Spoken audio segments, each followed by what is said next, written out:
Всем привет, друзья, с вами Ишхан. Сегодня мы находимся в городе Аштарак, и это первый выпуск моего нового проекта «Репаты», в котором я буду брать интервью у армян, которые когда-то вернулись на свою историческую родину и добились успеха. Сегодня я нахожусь на шоколадной фабрике Гурме-Дурме, которая находится сзади меня, и мы сегодня поговорим с ее основателем Дираном Багдадяном, который приехал в Армению из Австрии. Мне в моих съемках помогает Анатолий из проекта Faces of Armenia, спасибо им за это. Ну давайте зайдем внутрь и посмотрим, как там у них все устроено.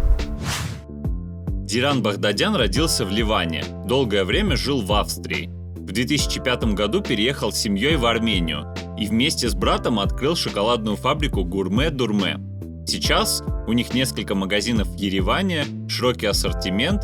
В городе Аштарак находится основное производство, небольшой ресторан и музей. Господин Багдадян, в первую очередь хочу узнать вашу историю. Я знаю, что вы родились в Ливане, жили в Австрии, потом переехали в Армению. Но хочу услышать эту историю от вас. Я родился армянином в диаспоре. С детства мы знали, что мы армяне. Получили армянское образование. Наша бабушка пережила геноцид и часто нам рассказывала ее нелегкий путь. Мы с братом всегда не понимали, как так вышло. Почему все вокруг говорят на одном языке, а мы на другом? Нам отвечали, что сегодня мы не живем на нашей родине, потому что когда-то турки решили, что мы должны уйти оттуда. Поэтому наши отцы покинули дома. Должен настать день, когда все мы вернемся обратно. Но никто нам не говорил, когда именно должен настать этот день. Мы с братом постоянно об этом думали. После объявления независимости Армении мы поняли, что в диаспоре нам делать нечего. Мы не хотели жить в другой стране не потому, что она плохая, а потому, что у тебя есть своя страна.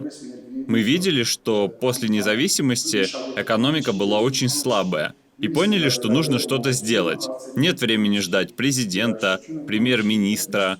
Каждый может сделать свой маленький вклад. Это не должно быть только слово, но и дело. Если здесь кто-то может заплатить за обучение своего ребенка и зарплаты, это тоже что-то. Для диаспоры можно развивать экономику, чтобы у людей были рабочие места. Люди учились, чтобы стать лучше.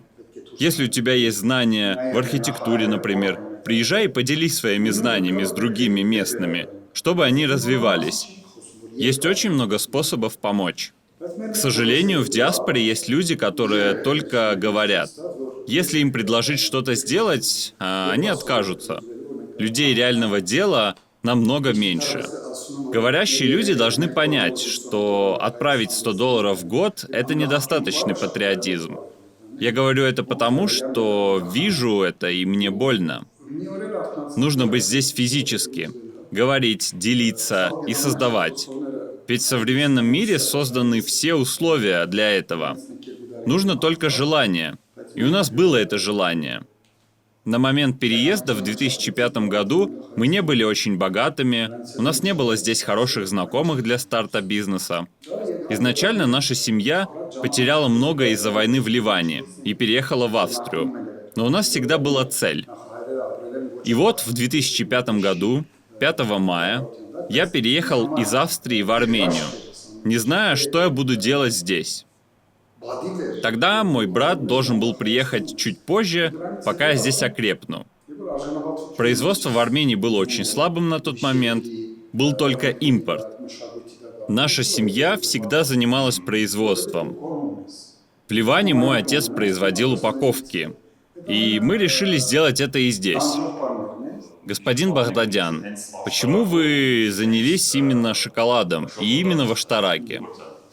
Смотрите, всегда есть события, которые происходят независимо от тебя. Потому что я ничего не знал об Аштараке до моего переезда. Мы приехали сюда в первый раз как туристы, и нам очень понравилось. Город близко от Еревана, 10-15 километров. Есть вид на Арарат и Арагац, очень хорошая природа. Мы узнали, что продается дом в городе, решили купить его. Для нас этот дом был очень важен, как и для наших дедов дом в Зейтуне, который они потеряли. Осознание того, что на родине у тебя есть свой собственный дом, имеет большое значение. Мы всегда говорили, что потеряли наш дом, и теперь это чувство ушло, и пришло осознание нового дома. Сначала мы просто приезжали сюда ненадолго, как на дачу. Но затем открыли бизнес рядом с домом по производству упаковок. Потом поняли, что спрос на упаковки маленький. Отмечу важную вещь. Нам часто звонят и спрашивают, во что можно вложить здесь деньги. Я не могу дать однозначного ответа. Ты должен сам сюда приехать, немного пожить и почувствовать, что можно здесь улучшить, в чем ты специалист. Нет одного пути развития. У каждого он разный. Хотя бы несколько недель поживите. Может быть, я могу вам что-то посоветовать, но вы не будете специалистом в этой области. На мой взгляд, здесь есть много чего, что можно развивать. Мы поняли, что люди здесь очень любят шоколад. На дни рождения, свадьбы, Новый год, даже траурные мероприятия всегда подается шоколад. Я нигде не видел такого в других странах. Еще в те времена в армянских супермаркетах я часто видел дорогой европейский шоколад, который пользовался спросом. Я удивлялся этому, но понимал, что здесь есть люди, которые ценят хороший шоколад высокого качества. Наша семья всегда любила шоколад, но не имела опыта в его производстве. Еще у нас было много опыта в упаковках. Мы соединили эти два фактора и начали делать шоколад. Конечно, вначале все говорили, что это не сработает. Нашей целью была конкуренция с европейскими производителями высокого качества. Мы не хотели конкурировать с обычным шоколадом. Если люди увидят шоколад высокого качества, сделанный в Армении, они с радостью его купят. Например, как коньяк Арарат. Именно на это был наш расчет. Мы с братом, закрыв уши от всех, начали с малого. Наш первый клиент был аэропорт Звартноц. Именно тогда его реконструировали. Это было одним из немногих мест, куда можно было привезти свой товар без знакомств. Тогда, в 2000-х. Мы поехали туда, показали свою продукцию, и им понравилось. Они попросили большие объемы, и мы начали работать день и ночь, чтобы обеспечить эти объемы. Работали очень маленьким коллективом. Старались сделать все вовремя. Так другие люди стали нас узнавать и заказывать на нашем сайте шоколад. Я заметил, что часто вместе с логом вы пишете «шоколад ручной работы». Чем он отличается от обычного шоколада? Этот тренд начался в Европе, ведь с развитием технологий в производстве доля ручной работы снижается. Во многих направлениях, в том числе и в шоколаде, ручная работа ценится.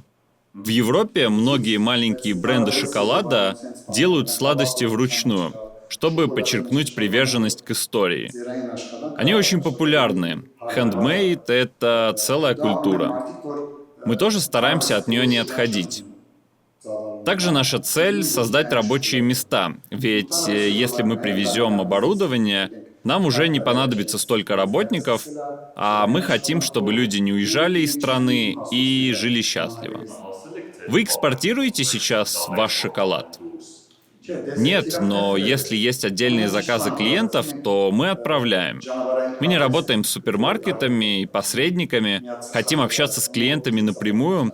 Это очень важно, когда ты делаешь шоколад ручной работы. Я слышал, что даже в мировых масштабах у вашей компании очень большой ассортимент сладостей и шоколада. Это так? Вы правы. Изначально мы планировали делать подарочный шоколад. А армяне очень любят дарить подарки. Поход к врачу, в школу, на работу. Везде подарки. Мы создали эти сегменты. Столько видов подарков в виде шоколада больше ни у кого нет.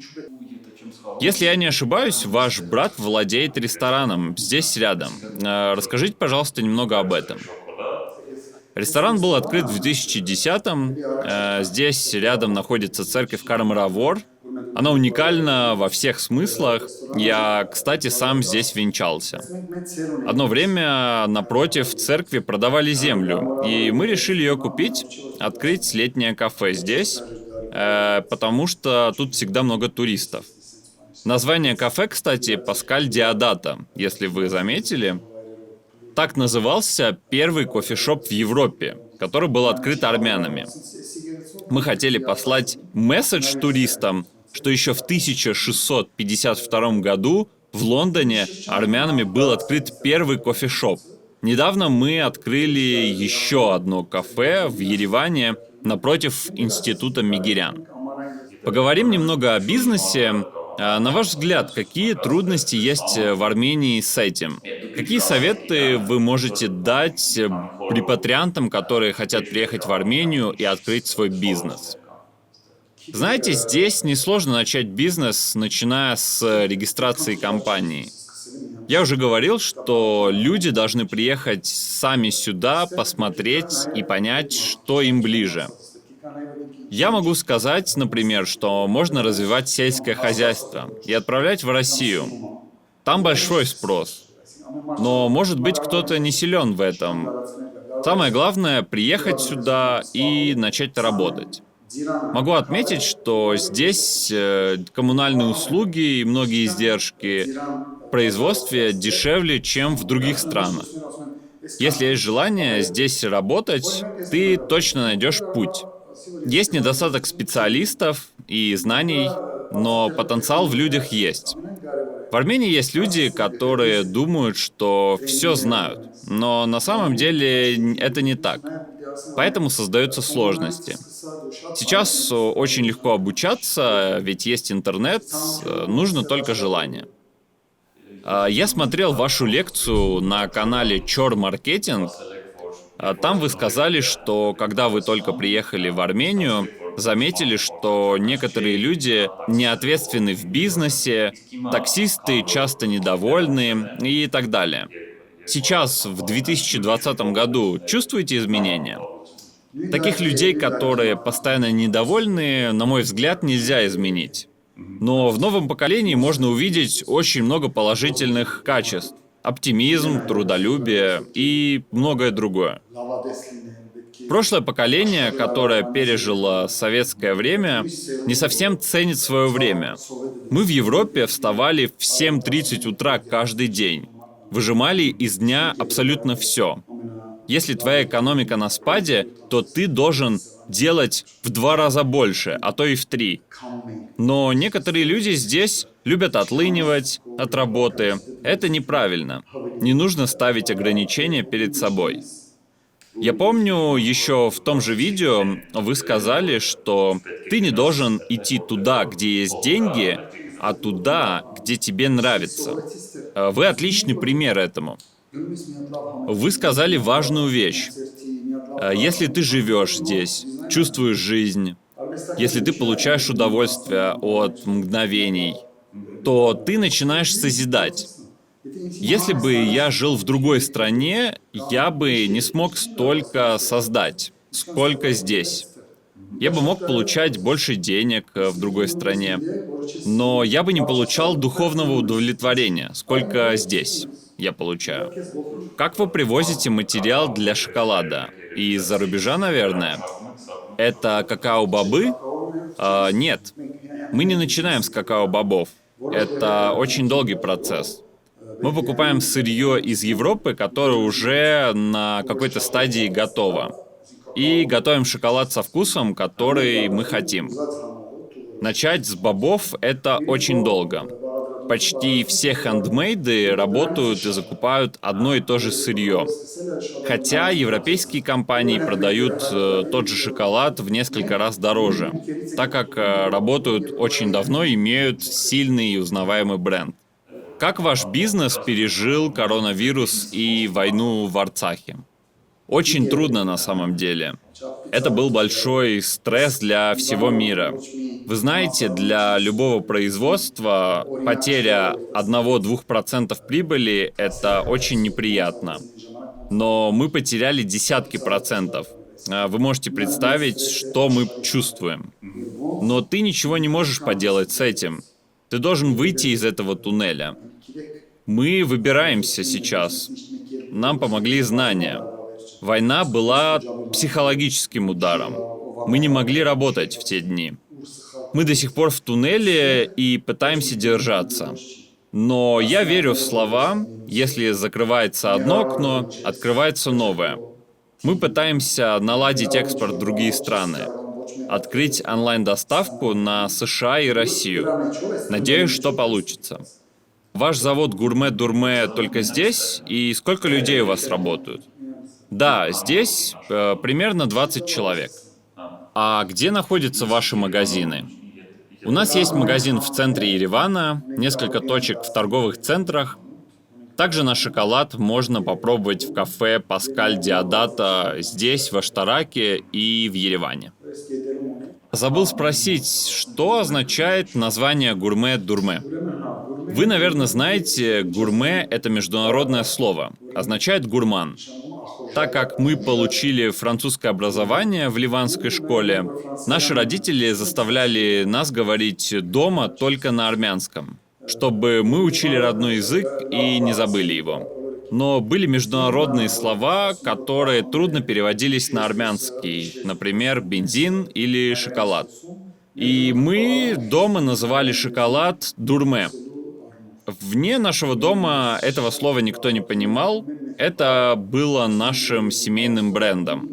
От французского образования мы взяли гурме и прибавили дурме. Сейчас все с легкостью произносят название, и мы рады, что название прижилось. Господин Багдадян, хочу задать вам последний вопрос. Что для вас означает быть армянином? Для меня это гордость. Не все народы имеют такую богатую историю, как у нас. Это значит очень многое, что мы смогли выжить благодаря нашему интеллекту, созиданию и вере. Мы смогли повлиять на культуру многих народов. Например, ресторан, о котором мы говорили. У нас есть много созидательных людей, певцов, производственников и других. Я очень горжусь этим и постараюсь передать это следующим поколениям. Спасибо вам большое за интервью. Друзья, если это видео наберет больше 10 тысяч просмотров на моем канале в YouTube, то я выложу вторую часть программы «Репаты». На данный момент у меня есть около 10 претендентов в качестве гостей, поэтому ставьте лайки, подписывайтесь, комментируйте, пишите, нравится вам проект или нет. Я сам пока не знаю, будет у него будущее или нет, поэтому, если вам понравилось, обязательно поддержите этот проект. С вами был Ишхан, до новых встреч!